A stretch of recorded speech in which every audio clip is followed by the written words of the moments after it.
ఈరోజు ఆంధ్రప్రదేశ్ రాష్ట్ర హోమ్ మినిస్టర్గా బాధ్యతలు తీసుకోవడం జరిగింది. ఈరోజు అందరికీ కూడా మా అందరికీ కూడా గుర్తుండిపోయే రోజు. ఎందుకంటే ఎన్నో స్ట్రగుల్స్ ఫేస్ చేసి ఈరోజు అధికారంలోకి వచ్చిన తర్వాత కూడా సామాన్య మధ్యతరగతి కుటుంబానికి సంబంధించిన నేను ఒక సామాన్య టీచర్ని హోమ్ మినిస్టర్గా చేసిన చంద్రబాబు నాయుడు గారికి, లోకేష్ గారికి, పవన్ కళ్యాణ్ గారికి, ఎన్డీఏ లీడర్స్ అందరికీ కూడా, ముఖ్యంగా నా పాయకరపేట నియోజకవర్గ ప్రజలందరికీ కూడా పేరు పేరున ధన్యవాదాలు, నమస్కారాలు తెలియజేసుకుంటున్నా. ఏదైతే చంద్రబాబు నాయుడు గారు మా మీద పెట్టిన ఈ గురుతర బాధ్యతని సమర్థవంతంగా నిర్వహిస్తామని, దానికి ప్రతి ఒక్కరు కూడా సహాయ సహకారాలు అందించాలని నేను మనస్ఫూర్తిగా కోరుకుంటున్నా. ఏదైతే లాస్ట్ 5 yearsలో లా అండ్ ఆర్డర్ విషయంలో చాలా ఇబ్బందికరమైన పరిస్థితులు ప్రజలందరూ ఎదుర్కొన్నారు. ముఖ్యంగా గంజాయి డ్రగ్స్ విషయంలోని కానీ, విచ్చలవిడిగా ఉన్న గంజాయి డ్రగ్స్ని నిర్మూలించడం కానీ, అదేవిధంగా అమ్మాయిల మీద జరుగుతున్న అఘాయిత్యాల మీద ఉక్కుపాదం మోపడం కానీ, రాబోయే కాలంలో లా అండ్ ఆర్డర్ విషయంలో ఎక్కడా కూడా ఎటువంటి ఇబ్బంది లేకుండా ఆంధ్రప్రదేశ్ ప్రజలందరూ కూడా సుఖ సంతోషాలతో ఉండాలని మనస్ఫూర్తిగా కోరుకుంటూ, దానికి మేమందరం కూడా కృషి చేస్తాం. దానికి ప్రజలందరి దగ్గర నుంచి కూడా సహాయ సహకారాలు అందించాలని, మీడియా పరంగా మిమ్మల్ని అందరినీ కూడా సహాయ సహకారాలు అందించాలని మనస్ఫూర్తిగా కోరుకుంటున్నాను.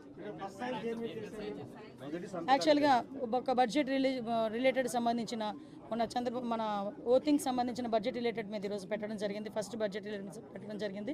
ఇంకా మేము కూర్చోవాలి, ఒకసారి ఒక మీటింగ్ కూర్చోవాలి యాక్చువల్గా. ఎందుకంటే చాలా ఇష్యూస్ ఉన్నాయి. ఇప్పుడు దిశ పోలీస్ స్టేషన్ ఆల్రెడీ దిశ చట్టం ఏమీ లేకుండా దిశ పోలీస్ స్టేషన్స్ అనేదాన్ని మార్చారు. ఆ దిశ పోలీస్ స్టేషన్ అనేది పేరు కూడా మార్చాలి. అట్ ద సేమ్ టైం చాలా ఇష్యూస్ ఉన్నాయి. పోలీస్ డిపార్ట్మెంట్ వాళ్ళు చాలా ఇబ్బందులు వాళ్ళు ఎదుర్కొంటున్నారు. డిపార్ట్మెంట్ వైజ్గా ఇబ్బందులు చాలా ఉన్నాయి వాళ్ళకి కూడా. ఈవెన్ ఇప్పటికీ కూడా కొన్ని పోలీస్ స్టేషన్లోని మినిమం ఎమ్యూనిటీస్ లేకుండా వాళ్ళు ఇబ్బందులు పడే పరిస్థితి కనిపిస్తూ ఉంది.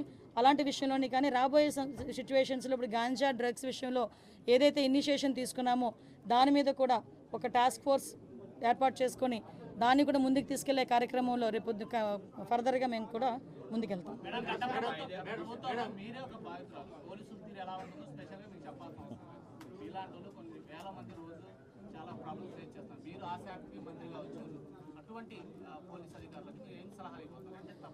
సలహా కాదండి, ఇక్కడ ఒకటి ఏంటంటే అదంటే నేను చాలా సందర్భాల్లో చెప్తుంటాను, యథా రాజా తదా cadre, at the same time యథా రాజా తదా సైనిక్.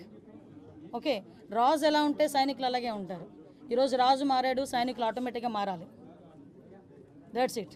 ఎందుకంటే ఇంతకు ముందులాగే మేము వ్యవహారం చేస్తాము, ఇంతకు ముందులాగే మేము బిహేవ్ చేస్తామంటే కనుక అటువంటి సిచ్యువేషన్స్లో నేను చార్జ్ తీసుకోక ముందే చెప్పాను పోలీస్ డిపార్ట్మెంట్ వాళ్ళకి, అటువంటి వాళ్ళు ఎవరైనా ఇంకా బ్లడ్ అలా నడుస్తూ ఉంది అనుకుంటే కనుక ప్లీజ్ మీరే పక్కకు తప్పుకుంటే పని చేసే వాళ్ళు వస్తారు. నేను ఈరోజు ఏదో చంద్రబాబు నాయుడు గారికో, పవన్ కళ్యాణ్ గారికో, ఎన్డీఏ లీడర్స్కో మాకో పనిచేయమని చెప్పట్లే. ప్రజలకు అనుగుణంగా పనిచేయండి, ప్రజా రక్షణ విషయంలో పనిచేయండి. మీరు ఏదైతే కాకి డ్రెస్ వేసుకున్నారో దానికి గౌరవంగా మీరు అందరూ పనిచేయండి అని చెప్తున్నా. దాని మీద నేను ఈ రోజుకి కూడా స్టాండ్ అయి ఉన్నా. నేను ప్రతిపక్షంలో ఉన్నప్పుడు అదే మాట చెప్పాను, అధికారంలోకి వచ్చి హోమ్ మినిస్టర్ అయిన తర్వాత కూడా అదే మాట చెప్తున్నా. దీనిలో ఎక్కడ కూడా డీవియేషన్ లేదు.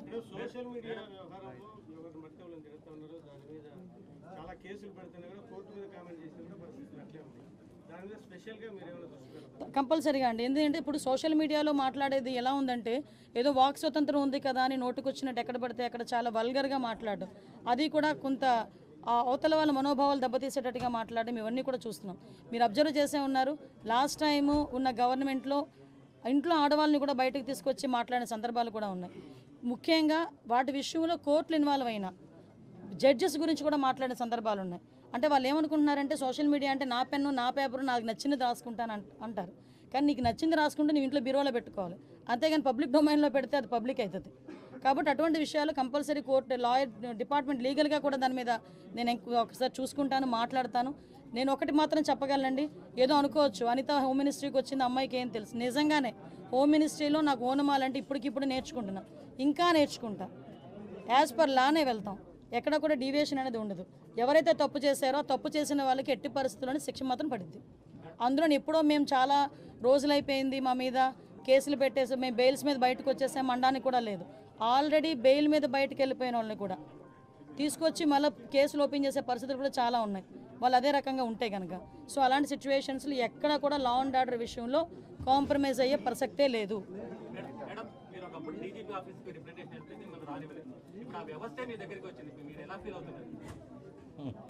తలరాత అంటారు కదా, వెయిట్. ఒకటేంటంటే అలాగని కాదు, నేను చాలా సందర్భాల్లో చెప్పాను, నేను ఇప్పటికే చెప్తున్నా, డీజీపీ ఆఫీస్కి వచ్చినప్పుడు వాళ్ళు ఎంటర్ చేసి ఒక రిప్రజెంటేషన్ తీసుకుని ఉంటే మహా అయితే పేపర్లో ఎంత కోలం పడేది. మీరు అక్కడ ఆపి నానా యాగి చేసిన తర్వాత ఆటోమేటిక్గా అవుతుంది, ఫ్రంట్ పేజ్లోకి వస్తుంది. అంత అవసరమే ఉంది. మీరు తీసుకెళ్ళిన తర్వాత మీరు చేయాలా చేయలేదా బుట్టదాకలు పడేస్తారు తర్వాత విషయం. ముందు ఒక పబ్లిక్ రిప్రజెంటేటివ్ వచ్చినప్పుడు కానీ పబ్లిక్ వచ్చినప్పుడు కానీ ప్రతి ఆఫీసరు కూడా అది ఏంటి అన్నది రిసీవ్ చేసుకోవాలి. మీకు తెలియదు, లాస్ట్ 5 yearsలో కలెక్టర్ దగ్గరికి వెళ్దామంటే కలెక్టర్ కనిపించేవాడు కాదు, సిపి దగ్గరికి వెళ్దామంటే సిపి కనిపించేవారు కాదు. అంటే వాళ్ళు నేను తప్పు పట్టట్లే, బయట నుంచి వాళ్ళకి వచ్చే ఆర్డర్స్ అలాంటివి. హోమ్ డిపార్ట్మెంట్ని అన్ని డిపార్ట్మెంట్లే ఒక మనిషి గుప్పెట్లో పెట్టుకున్నాడు, అందువల్ల వాళ్ళకి కూడా ఫ్రీ హ్యాండ్ లేదు. నేను లిటరల్లీ డిపార్ట్మెంట్ వాళ్ళని కూడా నేను తప్పు పట్టట్లే, వాళ్ళు కూడా పై అధికారులు ఏం చెప్తారు అది చేయాలి తప్పించి వాళ్ళు ఇండివిజువల్గా చేసే పరిస్థితి లాస్ట్ 5 yearsలో లేదు. ఎంత దారుణం అంటే నేమ్ బోర్డు అనేది వాళ్ళకి ఇచ్చే ప్రైడ్. మీరు పెట్టుకోగలరా నేమ్ బోర్డు? నేను పెట్టుకోగలనా నేమ్ బోర్డు గుండ్ల మీద? అది ఓన్లీ పోలీస్ డిపార్ట్మెంట్కి ఒకరికే సాధ్యం. ఐపీఎస్ఓ లేకపోతే ఏఎస్పీఓ డిఎస్పీఓ ఏసీపీఓ డీసీపీఓ whatever it may be, ఆ భుజాలు గుండెల మీద నేమ్ బోర్డు పెట్టుకొని ధైర్యంగా పనిచేసే రోజు పోలీసులకి రావాలని కోరుకుంటున్నాను. ఇప్పుడు వచ్చిందని కూడా నేను భావిస్తున్నాను. Last 5 years without name plate, ఎవరు పోలీసో తెలియదు, ఎవడు బయట నుంచి వచ్చి డ్రెస్ వేసుకుని తిరుగుతున్నాడో తెలియదు. సో అటువంటి సిచ్యువేషన్స్ అయితే ఇంక జరుగు. 100 days యాక్షన్ ప్లాన్ ఇప్పుడే డీసీ గారు నాకు తీసుకొచ్చి ఇచ్చారు. ఒకసారి దీని మీద నేను కూడా చదివి ఒకసారి ఇంకా ఏదైనా మాట్లాడాలనుకుంటే కనుక నేను పై ఆఫీషియల్స్తోని, అదేవిధంగా దీనికి రిలేటెడ్గా డ్రగ్స్ రిలేటెడ్గా ఉన్న శాఖలు చాలా ఉన్నాయి. ఇప్పుడు ఫర్ ఎగ్జాంపుల్ డీఅడిక్షన్ సెంటర్స్ ఉంటాయి, డిపార్ట్మెంట్ ఆఫ్ హెల్త్, అదేవిధంగా మనకి ఫారెస్ట్ డిపార్ట్మెంట్తో మాట్లాడాలి, ఎక్సైజ్ డిపార్ట్మెంట్ వాళ్ళతో మాట్లాడాలి. ఇలాంటి అన్ని డిపార్ట్మెంట్స్తోని కూడా ఒకసారి మాట్లాడి కూలంకషంగా ఉండి ఒకటైతే క్లియర్, ఈ 100 days ప్లాన్లో కంపల్సరీగా గంజాయి డ్రగ్స్ రవాణా అన్నది మ్యాక్సిమం తగ్గిస్తాం. దాని మీదే మేమందరం కూడా వర్కౌట్ చేస్తాం.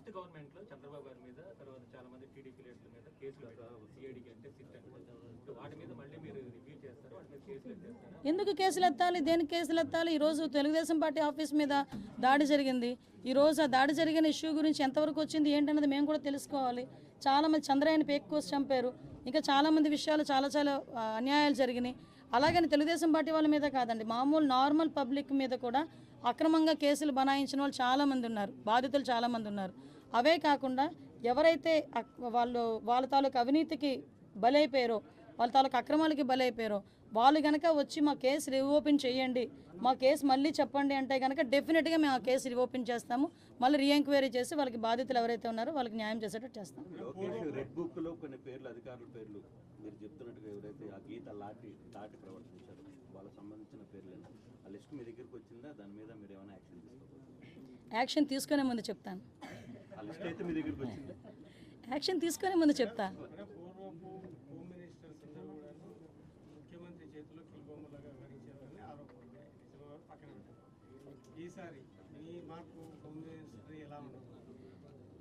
నేను హోమ్ మినిస్టర్గా ఛార్జ్ తీసుకోక ముందే నేను కూర్చొని ఫీల్డ్ మీదకి వచ్చానంటేనే చంద్రబాబు నాయుడు గారు కానీ లోకేష్ గారు కానీ వెనకాతల నుంచి నన్ను ఎంత ఎంకరేజ్ చేస్తున్నారు, ఫ్రీ హ్యాండ్ ఎంత ఇచ్చారు అన్నది మీకు అర్థం అవ్వాలి.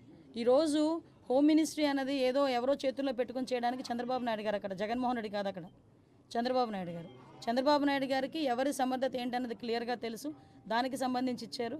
నా విషయంలో అయితే ఆ రోజు నేను ఒకటే చెప్తున్నా, ఏ పోలీసులతో అయితే నేను అవమానపడ్డాను అదే పోలీసులు దగ్గర నన్ను గౌరవంగా నిలబెట్టిన ఘనత కూడా చంద్రబాబు నాయుడు గారికి దక్కింది. చంద్రబాబు నాయుడు గారు ఏదైతే ఆలోచిస్తున్నారో ఆ ఆలోచనకు అనుగుణంగా మేమందరం కలిసికట్టుగా కోఆర్డినేషన్తో ఎవ్వరికీ ఇబ్బంది లేకుండా మేము అడ్మినిస్ట్రేషన్ చేసుకుంటాం. నో ఊహించలేదు, ఎక్స్పెక్ట్ చేయలేదు. నేను మంత్రి ఇచ్చిన తర్వాత కూడా ఏ శాఖలు ఇస్తారో ఏదో సంథింగ్ చూసుకున్నాను తప్పించి, ఒక్క నిమిషం హోంశాఖ అనేసరికి కాళ్ళు చేతులు చల్లబడినాయి. బట్ తర్వాత చేయగలాలి, చేస్తాను అని చెప్పి నా మీద నాకే నమ్మకం వచ్చింది. బట్ గుడ్, ఇంక చాలు. ఇప్పుడే పెట్టా సిగ్నేచర్, చేద్దాం. ఎవ్రీథింగ్ పారదర్శకంగా ఉంటుందండి. ఒకటి